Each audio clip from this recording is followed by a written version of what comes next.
बरमरीन वाले मोहम्मद सलवात।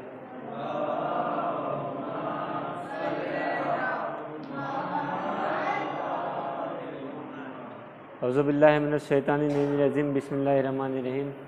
नाद अलियन मज़हरल अजायब तजीदहुम लका फिन नवाइब कुल्लु हम्म वगम शयन जली बे अज़मत का या अल्लाह बे नबूवत का या मोहम्मद बे विलायत का या अली अदरिकनी। करम है हजरत चाहरदम मासूमीन अलैहिस्सलातु वस्सलाम का और खुसूसी सदका है शहज़ादी कौनैन बिनत जनाब रसूल सकलैन मादर हसनैन सिद्दीक़ा ताहिरा राज़िया मर्ज़िया बुतूल अज़रा इंशिया जनाब फ़ातिमा ज़हरा सल्लल्लाहु अलैहि वसल्लम।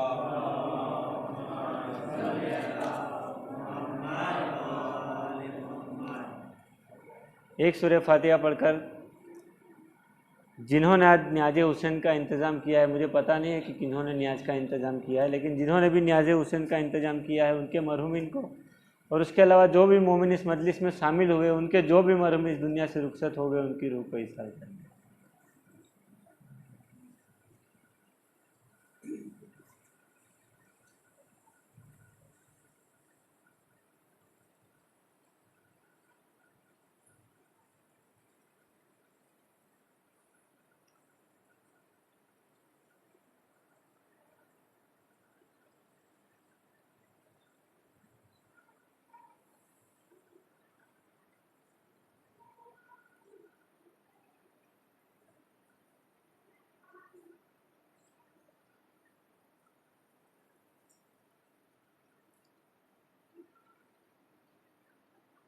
सलवात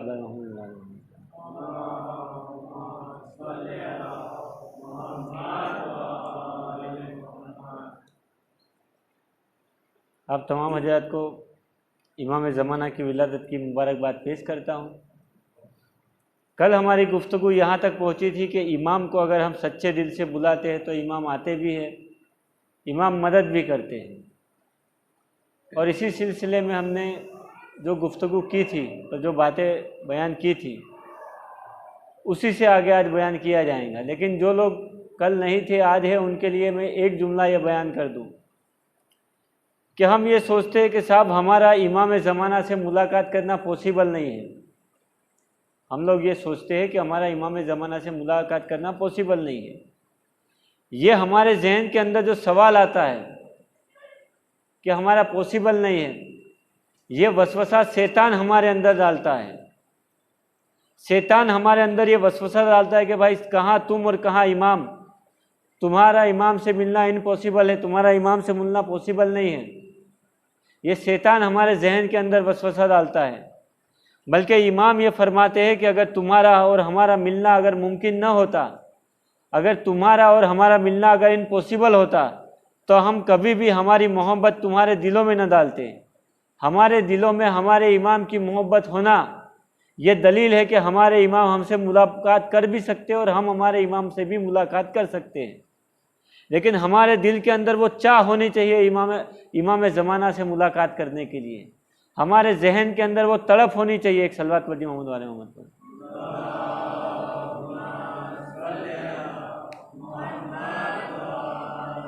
वहाँ कोने में जो बुजुर्ग बैठे हैं उनसे गुजारिश है कि ज़रा इधर आ जाइए आप।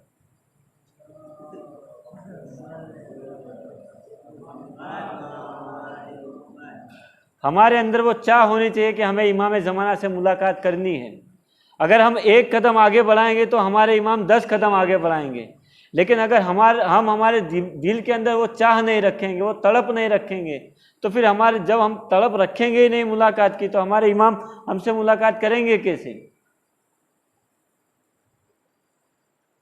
एक आलिम दीन थे, करबला मोहल्ला गए, सैयद थे, अमामा पहनने वाले थे। इमाम हुसैन अलैहिस्सलाम की जरी के सामने जाके बैठ गए, रोने लगे, गिड़गिड़ाने लगे। कहा मौला, या तो मौला आप, यानी इमाम हुसैन अलैहिस्सलाम के किस्से कहते कि या तो मौला आप अपनी ज़ियारत करवा दीजिए या इमाम ज़माना से मुलाकात करवा दीजिए। जब तक अगर आप अपनी ज़ियारत नहीं करवाएंगे या फिर इमाम ज़माना की ज़ियारत नहीं करवाएंगे तब तक मैं यहाँ से हटूंगा नहीं। रोते रहे, गिड़गिड़ाते रहे, दुआ मांगते रहे। इमाम हुसैन अलैहिस्सलाम की जरी के सामने 3 दिन तक भूखे और प्यासे बैठे रहे। जब 3 दिन के अंदर ना ही इमाम से मुलाकात हुई, मौला हुसैन से मुलाकात हुई, ना ही इमाम ज़माना से मुलाकात हुई, 3 दिन भूखे प्यासे बैठना मतलब बहुत बड़ी बात होती है। अगर ये जुमला रमज़ान के अंदर बयान किया जाए तो इस बात का हम एहसास कर सकते हैं कि साहब 3 दिन की भूख और प्यास क्या होती है। 3 दिन के बाद वो थक गए, परेशान हो गए, उसे गुस्सा आ गया, कहा इमाम मैं 3 दिन से यहाँ बैठा हूँ भूखा प्यासा, ना तो आप ज़ियारत कराते हो, ना तो आप अपनी ज़ियारत करवाते हो, ना ही इमाम ज़माना मुझसे मुलाकात करते हैं। लिहाजा उसने अपना अमामा उतारा और मौला हुसैन की जरी पर अपना अमामा फेंक दिया और वहाँ से उठे बाहर निकले। उस वक्त क्या था, टाइम क्या था, बस सुबह की नमाज को चंद मिनट बाकी था। सुबह की नमाज का वक्त होने में चंद मिनट का वक्त बाकी था। मौला हुसैन के सहन से निकले, जब बाजार के अंदर जा रहे थे तो सामने से एक सैयद दिखाई दिए, एक नौजवान दिखाई दिए, एक नूरानी चेहरे वाले इंसान दिखाई दिए, इंसानी शक्ल में दिखाई दिए।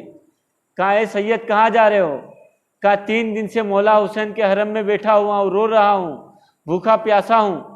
इमाम से कहा या तो आप अपनी मुलाकात करवा दीजिए या इमाम ज़माना से मुलाकात करवा दीजिए। ना ही इमाम ज़माना ने मुलाकात की, ना ही मौला हुसैन ने अपनी मुलाकात दी।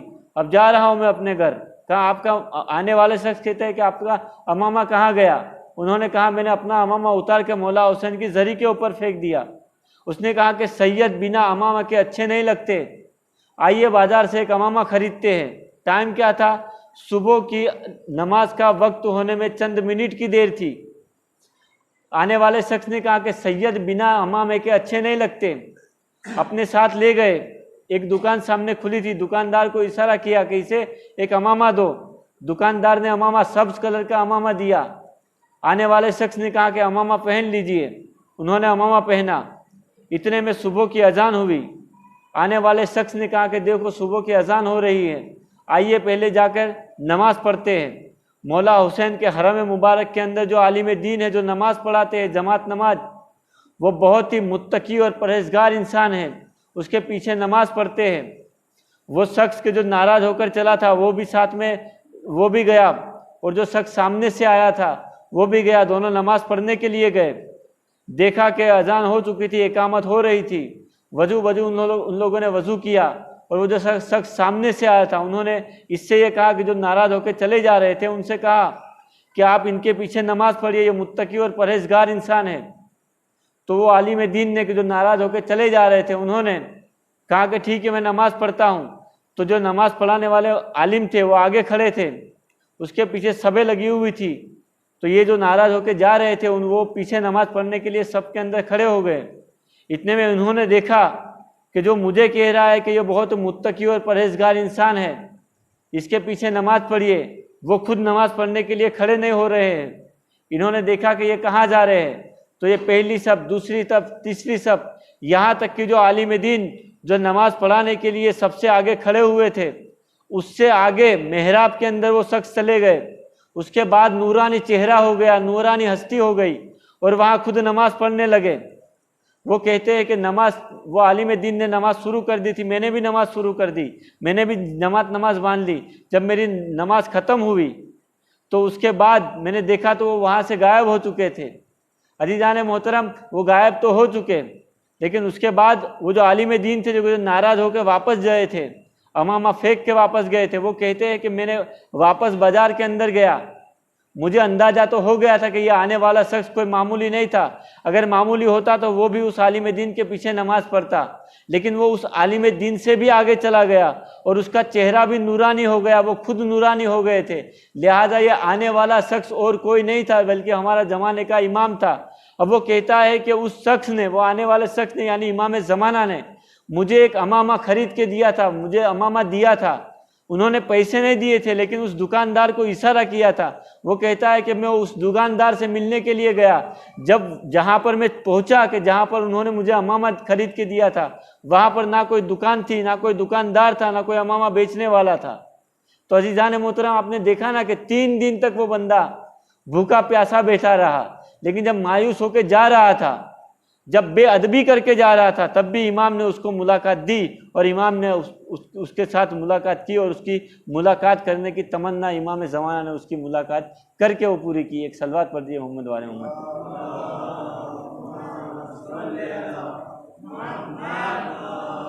तो सच्चे दिल से अगर आप चाह करेंगे इमाम ज़माना से मुलाकात करने की तो इमाम ज़माना यकीनन आपसे मुलाकात करेंगे, 100% आपसे मुलाकात करेंगे। लेकिन एक कदम आगे बढ़ा कर देखिए, एक कदम आगे बढ़ा के देखिए, अपने दिल के अंदर, अपने जहन के अंदर वो तड़प ला कर देखिए कि नहीं, मुझे इमाम ज़माना से मुलाकात करनी है।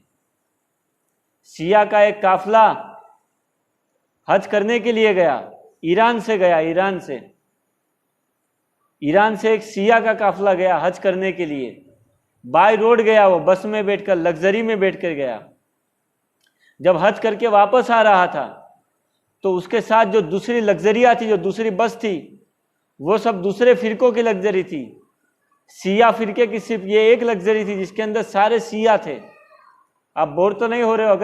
अगर आपको ये मैटर पसंद नहीं आ रहा है तो मैं इमाम ज़माना के ज़हूर की निशानी के ऊपर भी पढ़ सकता हूँ, लेकिन कल चूँकि पढ़ी थी तो कुछ लोगों ने कहा था कि नहीं, मुझे मज़ा आ रहा था ये टॉपिक सुनने के अंदर, इसलिए मैं यही टॉपिक आज मैं फिर से वही टॉपिक पे पढ़ रहा हूँ। तो लग्जरी वापस आ रही थी, सीओ की सिर्फ एक लग्जरी थी, बाकी जो लग्जरी थी वो दूसरे लोगों की, दूसरे के मतलब आप समझते हो कि दूसरे मुसलमानों की लग्जरी थी, वो भी हज करके आ रहे थे। लेकिन उन लग्जरियों वालों ने, उन बस वालों ने, उन बस के ड्राइवरों ने प्लान बनाया कि जो सीओ की जो बस है, सीओ की जो लग्जरी है, उनको हम परेशान करेंगे, हैरान करेंगे। तो लिहाजा रोड के ऊपर इन लोगों ने परेशान करना शुरू कर दिया। जो शिया लग्जरी का जो ड्राइवर था, कभी बस लाके उनके सामने रख देते, कभी उनको साइड नहीं देते, कभी दोनों तरफ से लग्जरी लाके खड़ा कर देते। चारों तरफ से जो शिया की लग्जरी थी, शिया लोग जो हज करके आ रहे थे, उनको परेशान करने लगे, अजियत देने लगे, तकलीफ देने लगे। कभी सामने आके गाड़ी स्लो कर देते थे, आगे निकलने नहीं देते थे। आखिर में जो शिया टूर का जो ड्राइवर था, जो लग्जरी चला रहा था, जो बस चला रहा था, उसको गुस्सा आ गया। कहा अब मेरे पास सिर्फ एक ऑप्शन बचता है कि मैं अपनी लग्जरी को, अपनी बस को नीचे उतार देता हूँ सहरा के अंदर। और सहरा के अंदर जो कच्चा रास्ता है, उसको एक कच्चा रास्ता पता था, कहा साहब ये जो कच्चा रास्ता है वो आगे जाके फिर से इस हाईवे से मिल जाता है, इस पक्के रास्ते से मिल जाता है, लिहाजा मैं इस कच्चे रास्ते के ऊपर अपनी लग्जरी को उतार देता हूँ, बस को उतार देता हूँ, और जल्दी जल्दी यानी फटाफट इस रास्ते को पार करके आगे फिर से मैं वो इस हाईवे के ऊपर चढ़ जाऊँगा। तो ये लोग मुझे जो परेशान करते हैं वो परेशान करना मुझे बंद कर देंगे। तो लिहाजा उसने अपनी गाड़ी को, अपनी लग्जरी को, अपनी बस को कच्चे रास्ते पे उतार दिया ताकि वो आगे जाके इन लोगों से छुटकारा पा सके, निजात पा सके। लिहाजा उसने अपनी बस को, अपनी लग्जरी को उसने नीचे उतार दिया। कुछ देर चला वो, लेकिन उसको, लग्जरी वाले को, लग्जरी के ड्राइवर को पक्का रास्ता नजर नहीं आया, हाईवे नजर नहीं आया। उसने बहुत मेहनत की लेकिन उसको वो रास्ता नजर ही नहीं आया, कोई बॉर्डर नजर ही नहीं आई। वो परेशान हुआ। फिर उन लोगों ने कहा, जो बस के अंदर थे, उन लोगों ने कहा कि साहब एक रास्ते पर 20 किलोमीटर आगे चलो, शायद हमें रास्ता मिल जाए, शायद हमें हाईवे मिल जाए। वो 20 किलोमीटर आगे गए लेकिन रास्ता नहीं मिला। फिर इन लोगों ने कहा कि एक काम करते हैं, अब जिस रास्ते पे हम 20 किलोमीटर चले हैं, इसके उल्टे रास्ते पे फिर से 20 किलोमीटर चलते, शायद हमें हाईवे मिल जाए, रास्ता मिल जाए। उल्टे रास्ते पे 20 किलोमीटर गए लेकिन रास्ता नहीं मिला। कहा अब इस रास्ते पे 20 किलोमीटर जाते हैं, शायद रास्ता मिल जाए, लेकिन रास्ता नहीं मिला। कहा अब इस रास्ते पे यानी इस साइड पे 20 किलोमीटर जाते हैं, शायद रास्ता मिल जाए, लेकिन रास्ता नहीं मिला। ये सारी प्रोसेस के अंदर, उसकी गाड़ी के अंदर, उसकी बस के अंदर पेट्रोल खत्म हो गया। अब ये लोग रोने लगे, गिड़गिड़ाने लगे, चीखने लगे, यहां तक कि सुबह की शाम हो गई, पेट्रोल खत्म था। ये लोग करते क्या, कभी कोई दौड़ के उधर जाता, कभी कोई दौड़ के उधर जाता, लेकिन रास्ता नहीं मिल रहा था। धीरे धीरे इनके पास पानी भी खत्म हो गया, रात हो गई, रात की सुबह हो गई, सुबह की फिर रात हो गई, इनके पास पीने के लिए पानी भी खत्म हो गया था। इसने में इस टूर का जो टूर ऑपरेटर था, यानी जो मेन हैंडलिंग करने वाला था, जो प्रमुख था, हमारे भाषा में, हमारी लैंग्वेज में कहे तो, वो रोने लगा, गिड़गिड़ाने लगा, इमाम ज़माना से इल्तिजा करने लगा, रो रो के। कहा इमाम ज़माना, इस सहरा के अंदर, इस जंगल के अंदर अगर कोई मदद कर सकता है तो इमाम ज़माना सिर्फ आप मदद कर सकते हो। अगर इमाम ज़माना अगर आप मदद नहीं करेंगे तो हम शियों की मदद कौन करेगा? इमाम, आप हमें देख भी रहे हो, हमें सुन भी रहे हो, अगर हम तुमसे मदद न मांगेंगे तो किससे मदद मांगेंगे? अभी ये इल्तिजा कर रहा था, रो रहा था, गिड़गिड़ा रहा था कि उसने देखा कि सामने से एक सवार आ रहा है। उसने अभी ये रो रहा था, इल्तिजा कर रहा था कि सामने से एक सवार घोड़े पर बैठ के आया। ठीक हालत क्या थी कि पानी खत्म, लग्जरी के अंदर पेट्रोल खत्म, लग्जरी 1 किलोमीटर भी आगे नहीं जा सकती। सामने से उसने देखा कि घोड़े सवार आ रहा है।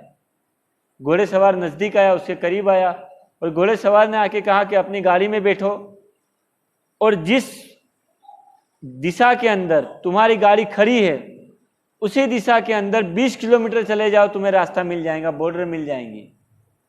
उसने कहा कि अब भरोसा नहीं, अब हमें यकीन नहीं कि 20 किलोमीटर जाएंगे तो हमें रास्ता मिलेगा, हमें हाईवे मिलेगा, हमें रास्ता बॉर्डर मिलेंगी। तो उसने कहा कि नहीं, मैं कह रहा हूं अपनी गाड़ी में बैठो और 20 किलोमीटर आगे चले जाओ, इसी रास्ते पे आपको मिल जाएंगी बॉर्डर। तो वो जो लोग वहां पर दूसरे थे उन्होंने कहा कि मुझे लगता है कि शायद आपको रास्ता मालूम है, आप एक काम करिए, हमारी गाड़ी में बैठ जाइए और हमें आप रास्ता दिखा दीजिए, आपकी बहुत मेहरबानी होगी। तो आने वाले ने शख्स ने कहा कि नहीं, ये जुमले पे आप गौर करिएगा। आने वाले शख्स ने कहा कि नहीं, कहीं और लोग हैं, कहीं और भी लोग हैं जिसकी मदद करने के लिए मुझे पहुंचना है। मैं कह रहा हूं कि 20 किलोमीटर चले जाइए, रास्ता मिल जाएगा। तो उन लोगों ने आपस में मीटिंग की। मीटिंग करने के बाद उन लोगों ने पैसे इकट्ठे किए। पैसे इकट्ठे करने के बाद उन लोगों ने कहा कि ये पैसे रख लीजिए और आप हमारी मदद कर दीजिए। आने वाले शख्स ने कहा कि मुझे पैसे की जरूरत नहीं, आप 20 किलोमीटर चले जाइए, आपको रास्ता मिल जाएगा। उतने में एक शख्स ने कुरान निकाला, सामने रखा और कहा कि तुम्हें इस कुरान का वास्ता है, आप हमारी मदद कीजिए, आप हमारे साथ इस गाड़ी में चलिए और हमें रास्ता दिखाइए। तो आने वाले शख्स ने कहा कि छोटी छोटी बातों पे कुरान की कसमें मत खाया कीजिए। लेकिन जब कुरान बीच में आ चुका था तो वो आने वाला शख्स, अब सीधी सी बात है कि आने वाले इमाम ज़माना ही थे और कोई नहीं थे। हम बरसों के बाद इस जुमले को सुन रहे हैं, इसके लिए हम महसूस कर सकते हैं कि आने वाले इमाम ज़माना थे। लेकिन वो जो लोग थे वो इस बात को महसूस नहीं कर सकते कि साहब आने वाले इमाम ज़माना है, क्योंकि अगर वो लोग महसूस करते तो पहला जुमला ये होता कि गाड़ी के अंदर पेट्रोल नहीं है। अगर उन लोगों को महसूस होता तो पहला ही जुमला कह देते कि साहब 20 किलोमीटर कैसे जाए, गाड़ी में पेट्रोल नहीं है। लेकिन जहन काम करना बंद कर चुका था। लिहाजा वो आने वाले जो शख्स थे जो इमाम ज़माना थे, हमें पता ही है, लेकिन उनको पता नहीं था कि ये इमाम ज़माना है, गाड़ी में बैठे। अब इन लोगों ने कि जो गाड़ी के अंदर थे, उन लोगों ने एक मन्नत मानी थी, क्या अगर हम सही सलामत अपने घर सही सलामत हमें रास्ता मिल जाएगा तो हमारे पास जितने भी पैसे हैं वो सब हम नजफ़ अशरफ मौला अली के रोज़े पर दे देंगे। जितने भी पैसे हैं वो अपने अपने जेब से निकाल कर मौला अली के हरम के अंदर डोनेट कर देंगे। ये लोग अंदर बैठे, गाड़ी चलने लगी बिना पेट्रोल के। इन लोगों को पता ही नहीं कि साहब बिना पेट्रोल के गाड़ी चल कैसे रही है। वो शख्स भी बैठे, इमाम ज़माना भी अंदर बैठे, गाड़ी चलने लगी। कहा साहब 20 किलोमीटर सीधे जाना है, कहीं मुड़ना नहीं है। इतने में एक शख्स था कि जिसके पास एक रुमाल के अंदर कुछ रोटियां बंधी हुई थी, कुछ रोटियां बंधी हुई थी। इसने रुमाल खोल के उस इमाम ज़माना से कहा, मैं सीधी सी बात कर रहा हूँ कि इमाम ज़माना से कहा कि इसमें से कुछ खा लीजिए। उनको पता नहीं था कि ये ज़माने के इमाम है। उन लोगों ने कहा कि आप कुछ खा लीजिए। उन्होंने कहा कि नहीं, मेरा रोज़ा है। उसके बाद वो शख्स ने कहा, जो इमाम ज़माना ने कहा कि तुम लोगों ने एक मन्नत मानी है कि नजब पहुंचकर अपने अपने पास जितने पैसे हैं वो मौला अली के रोज़े के ऊपर डोनेट कर देंगे। तुमको मन्नत पूरी करनी है नहीं करनी है वो अपना मसला है, लेकिन तुम अपनी मन्नत को मौला अली के रोज़े पे पूरी मत करना, अपने अपने घर जाके पूरी करना, इसलिए कि उस पैसों का तुम्हें आगे भी काम पड़ने वाला है। उसके बाद वो चले, गाड़ी सीधी चलने लगी। 20 किलोमीटर आ गया, रास्ता मिल गया। उस शख्स ने कहा कि ठीक है, अब मैं उतर जाता हूँ, आपको आपकी मंजिल मिल चुकी है, आपको आपका रास्ता मिल चुका है, आपको कोई परेशान नहीं करेगा। लेकिन फिर से इमाम ज़माना ने, यानी आने वाले शख्स ने फिर से एक जुमला कहा। इस जुमले पर गौर कीजिएगा। उन लोगों ने कहा कि आपने हमारी बहुत मदद की है, हेल्प की है, आपने हमसे पैसे भी नहीं लिए, हम आपको जहाँ से आपने हमें लेकर चले थे, जहाँ पर आपका घोड़ा भी खड़ा है, हम खुद आपको वहाँ छोड़ने के लिए आएंगे। तो आने वाले शख्स ने यानी इमाम ज़माना ने फिर से उन लोगों को कहा कि नहीं, अभी मुझे और भी लोगों की मदद करने के लिए जाना है कि जिन लोगों को मेरी मदद की ज़रूरत है। तो अजीज़ान मोहतरम, इमाम ज़माना खुद कहते हैं कि मैं लोगों की मदद करने के लिए जा रहा हूँ, लेकिन हम कैसे इंसान है कि इमाम ज़माना से मदद मांग नहीं रहे हैं। हम कैसे इंसान है कि हमारे इमाम ज़माना इस दुनिया के अंदर मौजूद है। इस दुनिया के अंदर जितने भी कौम है, जितने भी फ़िरके हैं, चाहे हिंदू हो, मुस्लिम हो, सिख हो, ईसाई हो, यहूदी हो, देवबंदी हो, सबके यहाँ एक तसव्वुर है। सबके यहाँ एक तसव्वुर है कि एक बंदा आने वाला है। अगर कोई भगवान को मानता है तो वो कहता है कि एक भगवान आएंगे, कोई पीर को मानता है तो कहता है एक पीर आएंगे। यहाँ तक कि अहले सुन्नत की सारी किताबें भरी पड़ी हुई है कि रसूल अल्लाह का एक आखिरी वारिस आएगा कि जिसका नाम इमाम ज़माना होगा। लेकिन ये भी वो ये मानेंगे कि इमाम ज़माना आएंगे, लेकिन उसके बाद ये मानेंगे कि ना साहब, अभी इमाम ज़माना पैदा नहीं हुए हैं, पैदा होने वाले हैं। लेकिन वाहिद कौम, अल्हम्दुलिल्लाह, वाहिद कौम शिया कौम है, जो जिंदा कौम है, जिसका इमाम भी जिंदा है, जिसका रहबर भी जिंदा है, जिसका हादी भी जिंदा है, और जो कौम भी जिंदा है। एक सलवात पढ़ दीजिए मोहम्मद वाले मोहम्मद।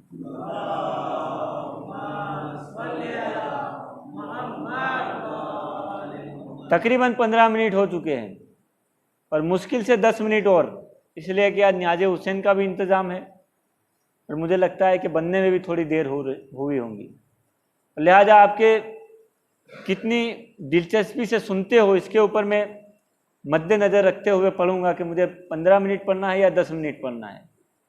तो पुकारने वाला चाहिए इमाम ज़माना को। इमाम ज़माना मदद करने के लिए तैयार है, लेकिन पुकारने वाला कैसा होना चाहिए? सच्चे दिल से पुकारने वाला होना चाहिए। अरब के अंदर एक खातून थी, एक लेडीज़ थी जो बुर्का पहन के सोती थी। किसी ने पूछा कि रात के अंदर बुर्का पहन के क्यों सोती हो? तो उसने कहा कि कब इमाम ज़माना का ज़हूर हो जाए, अगर रात में इमाम ज़माना का ज़हूर हुआ तो बुर्का ढूंढूंगी या इमाम ज़माना के लश्कर में शामिल होने के लिए जाऊंगी। ऐसी तैयारी होनी चाहिए कि हम इमाम ज़माना से मुलाकात करने के लिए तैयार है, लेकिन इमाम ज़माना क्या अगर हमसे मुलाकात करने के लिए आएंगे तो हम इमाम ज़माना के सामने खड़े रहने के काबिल है या नहीं है? वो औरत बुर्का पहन के सोती थी। क्या आज हमारी माँ बहनों के पास घरों के अंदर ऐसा बुर्का है कि क्या वो बुर्का पहन के इमाम ज़माना के सामने जा सकती है? आज जो सरेआम हिजाब का जो मजाक उड़ाया जा रहा है, आज जो फैशन के नाम पर जो हिजाब का मजाक बनाया जा रहा है, क्या हमारी माँ बहनें वो हिजाब पहन के इमाम ज़माना के सामने जा सकती है? आज हिजाब के ऊपर भी डिज़ाइनिंग आ चुकी है, फैशन आ चुके कि साहब ये लंदन का हिजाब है, ये अमेरिका का हिजाब है, ये चाइना का हिजाब है। आज ये हिजाब पहना है तो 2 महीने के बाद उसकी फैशन बदल जाती है, तो फिर नया हिजाब आ जाता है। जबकि हमने तो यही सुना है कि साहब हिजाब जनाब फातिमा ज़हरा ने दिया था कि अपने शरीर को छुपाना है। लेकिन आज जो मार्केट के अंदर जो हिजाब चल रहा है, स्ट्रेचेबल हिजाब क्या होता है? वो हिजाब बहनों के लिए हिजाब होगा, लेकिन इमाम ज़माना की नज़र में वो हिजाब नहीं। स्ट्रेचेबल का मतलब क्या होता है? स्ट्रेचेबल का मतलब ये होता है कि जो कपड़ा आपकी स्क्रीन के साथ फिटिंग रहे, उसे कहते हैं स्ट्रेचेबल हिजाब। इस्लाम कहता है कि जो हिजाब आप पहनते हो वो आपके शरीर के साथ टच नहीं होना चाहिए, खुला रहना चाहिए। तो फिर वो हिजाब कहाँ हुआ जिसका आप पहनते हैं? मुझे इस मैटर पे ज़्यादा पढ़ना नहीं है, मुझे इमाम ज़माना के मैटर पे पढ़ना है। तो वो खातून हिजाब पहन के सोती थी, ये तैयारी थी उसकी। मिसाल के तौर पे आज अगर इमाम ज़माना हमारे सामने आ गए और आके कहने लगे कि साहब मेरा तुझ पर कितना उधार बाकी है, तो हम क्या कहेंगे? इमाम ज़माना का हम पर उधार है या नहीं है? मैंने वो हिजाब के मैटर को छोड़ दिया क्योंकि मुझे भी घर जाना है। तो हम इमाम ज़माना से क्या कहेंगे? मिसाल के तौर पे हम जो कमाते हैं, हम जो पैसा कमाते हैं, इकट्ठा करते हैं, तो क्या हमारा है? उसके अंदर से इमाम का भी हक है खुम्स के रूप में। अगर इमाम ज़माना ने आके पूछ लिया कि साहब मेरा कितना पैसा जमा है, तो क्या जवाब देंगे हम इमाम से? क्या जवाब है हमारे पास? एक शख्स था अरब के अंदर, बहुत पैसे वाला इंसान था। मस्जिद के अंदर उसने मौलवी साहब से एक मसला पूछा कहा इमाम ज़माना का ज़हूर कब होगा? उसने कहा पता नहीं, लेकिन एक जुमला तुम्हें बयान कर दूँ कि छठे इमाम की हदीस है, वो आलिम दीन कहता है, वो पूछने वाले से जो पूछ रहा है कि इमाम ज़माना का ज़हूर कब होगा, तो आलिम दीन कहते हैं कि पता नहीं कि इमाम ज़माना का ज़हूर कब होगा, लेकिन छठे इमाम ने इरशाद फरमाया था कि आखिरी ज़माना वो होगा कि जिसमें लोग पूछेंगे कि इमाम ज़माना का ज़हूर कब होगा, तो उसका जवाब ये दे देना कि इमाम ज़माना तुम्हारी वजह से ज़हूर नहीं फरमाते, तुम्हारी गुनाह की वजह से इमाम ज़माना ज़हूर नहीं फरमाते हैं। तो लिहाजा उस आलिम दीन ने उससे ये कहा कि छठे इमाम ने कहा है कि तुम्हारी गुनाह की वजह से इमाम ज़हूर नहीं फरमाते हैं। वो पैसे वाला इंसान था, पावरफुल इंसान था। उसने मौलाना से कहा कि मौलाना मैं आपसे मसला पूछ रहा हूँ, ऊपर से आप मुझ पर इल्ज़ाम लगा रहे हो कि मेरी वजह से इमाम ज़हूर नहीं फरमाते हैं, आपका हिसाब कीजिए और आपके बाद इस मस्जिद के अंदर दाखिल मत होना। आप मौलाना को निकाल दिया गया, मौलाना अपने घर चले गए। 2-3 दिन के बाद ये शख्स के जो मौलाना को निकाल चुका था, वो मौलाना के घर पे गया। सुबह सुबह में उसने दरवाज़ा खटखटाया, मौलाना साहब ने दरवाज़ा खोला। मौलाना साहब कहते कि उस दिन मुझे तूने मस्जिद से निकाल दिया बेइज्जत करके, आज मेरे पास क्यों आया है? तो आने वाला शख्स कहता है कि उस दिन आप सही कह रहे थे कि मेरी वजह से इमाम ज़माना ज़हूर नहीं फरमा रहे। कहा क्यों? कहा मैंने कल रात इमाम ज़माना को ख्वाब में देखा। कहा उसके बाद? कहा मैंने देखा कि इमाम ज़माना का ज़हूर हुआ है, लोग इमाम ज़माना से मिलने के लिए जा रहे हैं, आपकी गर्दनें झुक चुकी है, बस आखिरी जुमला और जहमत तमाम। वो शख्स कहता है कि मैंने ख्वाब में इमाम ज़माना को देखा। वो कहता है कि इमाम ज़माना ज़हूर कर चुके हैं, मुझे खबर हुई कि इमाम ज़माना का ज़हूर हो चुका है, मैं इमाम ज़माना से मिलने के लिए गया। वो कहता है कि हुजूम लगा हुआ था लोगों का इमाम ज़माना से मिलने के लिए, मैं भी लाइन में खड़ा हो गया, मेरा नंबर आया, मैंने इमाम से मुलाकात की, सलाम भी किया, इमाम के हाथों को भी चूमा। उसके बाद मैंने इमाम से कहा कि मौला मैं मुंतज़िर था आपसे मिलने के लिए, मौला मैं आपको दावत देने के लिए आया हूँ। इमाम ज़माना से कहता है कि ख्वाब के आलम में कहता है कि मौला मैं आपको दावत देने के लिए आया हूँ, आप मेरे घर पे तशरीफ़ लाइए, मैं मुंतज़िर हूँ आपकी दावत करने के लिए आया हूँ, आप मेरे घर पे तशरीफ़ लाइए। इमाम ज़माना ने कहा कि ठीक है मैं तेरे घर आऊँगा। वो कहता है कि मैं वापस अपने घर पर आ गया। दूसरे दिन इमाम ज़माना मेरे घर आए, ख्वाब के आलम में देख रहा है। वो कहता है कि दूसरे दिन इमाम ज़माना मेरे घर पे आए, मैंने बेहतरीन सजावट की, बेहतरीन तैयारियां की, इमाम को मसनद पे बिठाया, कुर्सी पर बिठाया, इमाम के सामने पानी लाया, पानी पेश किया। उसके बाद इमाम ने मुझे एक सवाल किया, कहा तेरी सैलरी कितनी है, तेरी तनख्वाह कितनी है, तेरी पगार कितनी है? उसने कहा मौला बहुत कम है। तो मौला ने कहा कि तेरी सैलरी, तेरी तनख्वाह इतनी कम है तो ये इतना बड़ा महल कैसे, ये ऐशो इशरत की ज़िंदगी कैसे, ये 5 स्टार ज़िंदगी कैसे? तो उसने कहा मौला तनख्वाह भले ही कम हो, लेकिन उधर उधर से मार के यानी कि हराम की कमाई से अपना सेटलमेंट हो जाता है, मौला आपसे छुपाने की ज़रूरत नहीं, आप सब जानते हो। तो मौला ने कहा कि अगर तू मेरा चाहने वाला है तो ये हराम की कमाई से बनाया है, अल्लाह की राह में दे दे। उसने कहा मौला आपके ऊपर जान कुर्बान, अल्लाह के ऊपर दे दिया, ये घर दे दिया, ये मकान दे दिया, जो भी हराम की कमाई से कमाया है सब अल्लाह की राह में दे दिया। उसके बाद मौला ने कहा कि तेरी बीवी कहाँ है? उसने कहा बाजार गई है। कहा तलाक दे दे उसे। कहा मौला क्यों? कहा तेरी बीवी जब छोटी थी, तू भी छोटा था, तेरी बीवी छोटी थी, तेरी बीवी की माँ और तेरी माँ दोनों एक ही मोहल्ले में रहते थे। तेरी बीवी की जो माँ थी उसका दूध खुश्क हो चुका था, सूख गया था, इसलिए तेरी माँ का दूध पी के तेरी बीवी बड़ी हुई है। उसके बाद दोनों अलग अलग रहने लगे, दूरियां बढ़ती गई, तुमको पता नहीं था। उसके बाद तुम्हारी मुलाकात हुई, तुम्हारी शादी हुई। वो कहता है कि मौला बच्चे भी हो चुके हैं, बच्चे भी बड़े हो चुके हैं, 20 साल हो गए शादी को। तो मौला ने कहा कि उस वक्त तुम्हें पता नहीं था, इसके लिए हलाल था, चूँकि अब तुझे पता है कि तेरी बीवी जो है वो तेरी माँ का दूध पी के बड़ी हुई है, लिहाजा अब ये शादी तेरे लिए हराम है, लिहाजा तलाक दे। उसने कहा मौला आपके ऊपर जान कुर्बान, तलाक दी। इतने में उसके घर के ऊपर दक्कुलबाग हुआ, किसी ने दरवाज़ा खटखटाया। उसने दरवाज़ा खोला तो उसका 18 साल का बच्चा था, बच्चे से बहुत मोहब्बत करता था। मौला ने कहा कि ये तेरा बच्चा है? उसने कहा हाँ। मौला ने कहा कि ये अभी शराब पी के आया है, जिना करके आया है, लिहाजा मैं इसको सजा दूंगा। वो शख्स ने कहा कि मौला आपने पहला मेरा घर बार लुटा दिया, उसके बाद बीवी से तलाक भी दिलवा दी, अब बच्चे को सजा भी दे रहे हो, मैं आपसे मोहब्बत करता हूँ, आप मेरा सब कुछ कुर्बान करने पर तुले हो। वो शख्स कहता है मैंने इमाम ज़माना की तौहीन कर दी, इमाम ज़माना उठे और चले गए। उसके बाद मुझे पता चला कि इमाम की मोहब्बत दिल में रखने से कुछ नहीं होता, इमाम कुर्बानियाँ भी मांगता है।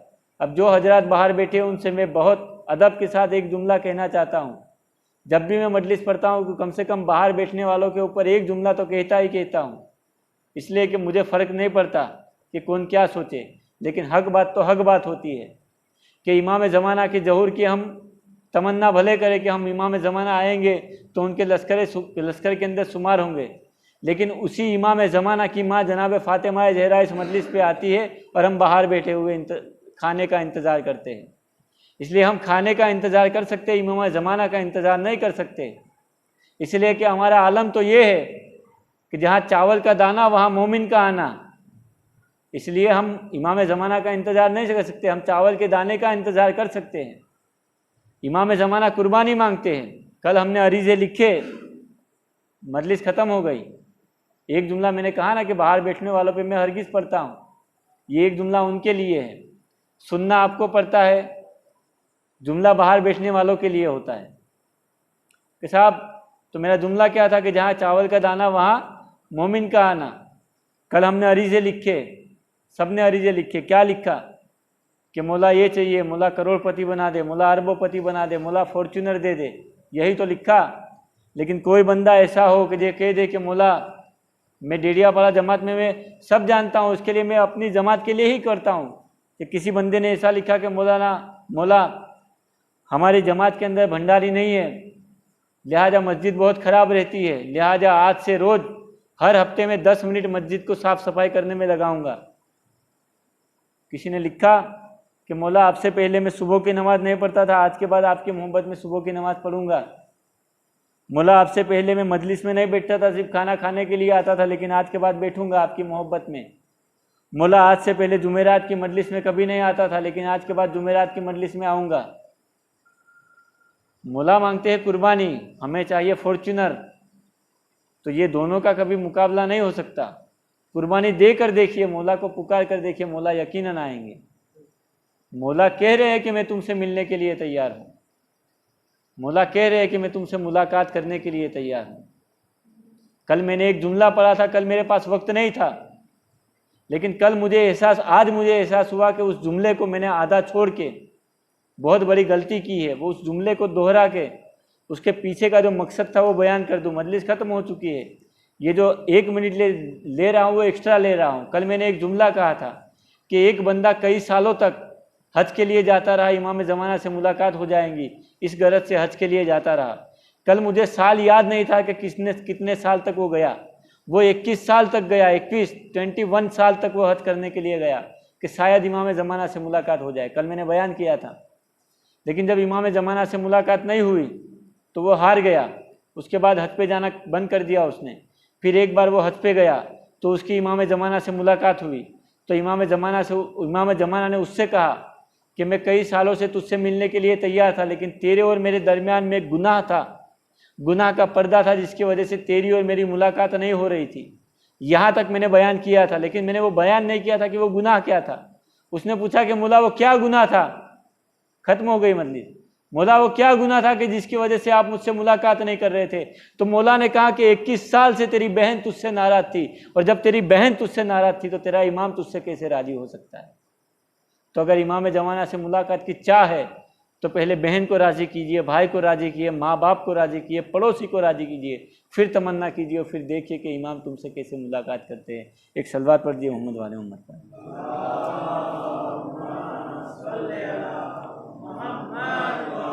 कम से कम आधा घंटा हो चुका है और जितनी भी बात मैंने पढ़ी है वो 110% हवाले के साथ, आप अगर उसको दोबारा भी सुनना चाहो तो यूट्यूब के ऊपर सर्च कर सकते हो।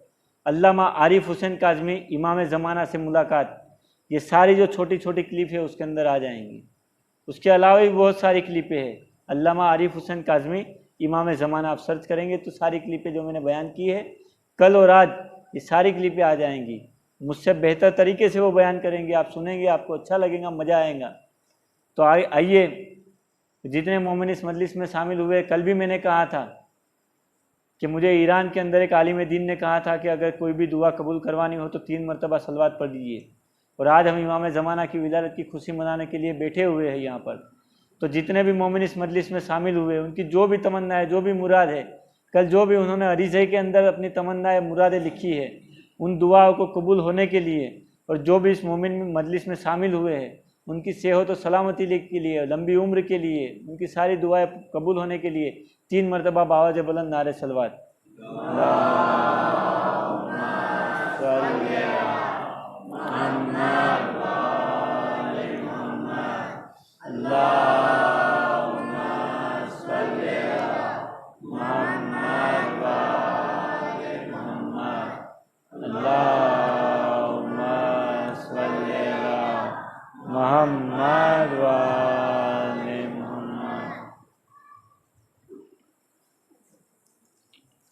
नहीं